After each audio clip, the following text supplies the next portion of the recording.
unless we see ourselves as the woman and realize just how in need we are of him, just how much we've been forgiven of, it's very hard for us to see the people around us and not become religious, not step into pride, right?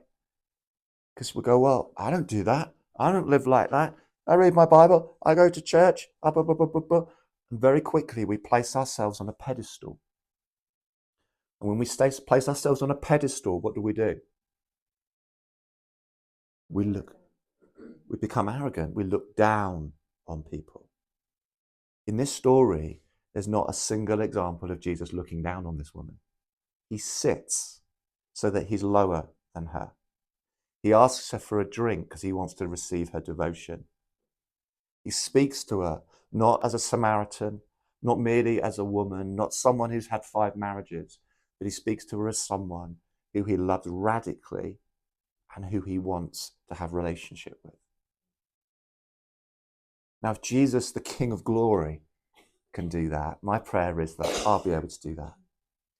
That there will be nobody that I can't love in that way, no matter what they've done and who they are, that the grace of God isn't enough to flow through our lives to those people. Because as soon as we put ourselves above people, as soon as we begin to judge people, what happens is we actually start to close our heart towards them, and in response, their heart towards us.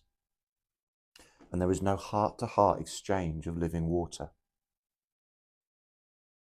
See, when people come to us or we meet them, we want them to have living water, not any other kind of water, not water that is impure, water that is bitter, or water that is full of judgment.